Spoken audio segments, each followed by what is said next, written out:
Welcome to the Spy Collection. I'm Anastasios and today we will have a look at a spy artifact from the Soviet Union, this scientific camera. From 1914 and continuing to this day, Loma has been manufacturing medical optical systems.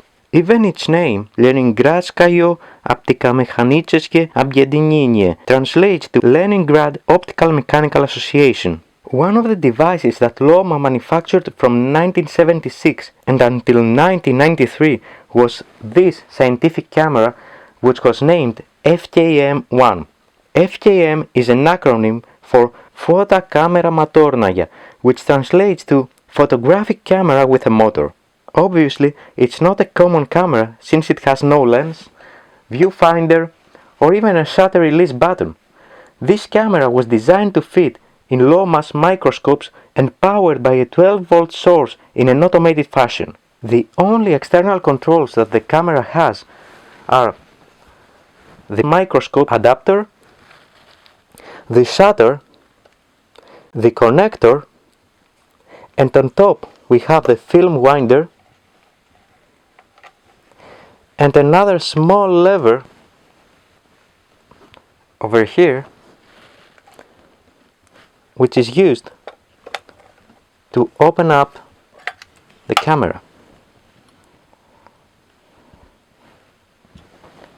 This is where the film is placed, and we have the winding mechanism on top of it. It slides in the back of the shutter and it gets collected to the drum on the right side. Here you can see when the shutter opens.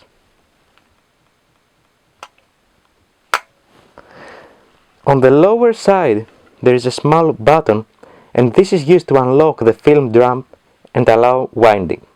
As you see, it's not moving manually by default.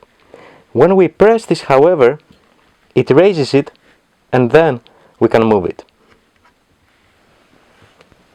Finally, on the lower part there are two more controls, which is the shutter speed and the shot counter. In terms of its operation, based on those settings, once triggered, the camera would drop the shutter and expose the film to the microscope lens.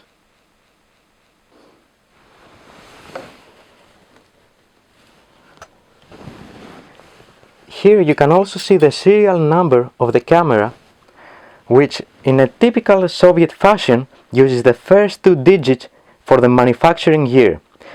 This means that this specific one was produced in 1984. But one might think, alright, but how is this scientific optical device associated with espionage? The first reference we can find is from the Secret History of KGB Spy Cameras 1945-1995. However, a more recent one is from the KGB Museum of New York, which closed in 2020 and put its entire collection in an auction in February of 2021. Among others, this is where we find the following listing, including the KGB Museum's label of it. Special Camera FKM-1. This camera was used by a KGB expert laboratory and was connected to a microscope when it was necessary to capture micro details of photographs, read encrypted messages, codes, and expand negative secret information. So although scientific cameras such as this one were originally designed to help medical professionals, we just saw two reputable references indicating how it was also utilized by the KGB for espionage purposes. Even though at first glance it might seem strange that the KGB would be using scientific cameras, there are some very practical applications, such as those mentioned by the former New York KGB Museum, reading encrypted messages, microdots, and several others. A special scientific camera could also be a spy tool. Nothing is as it seems.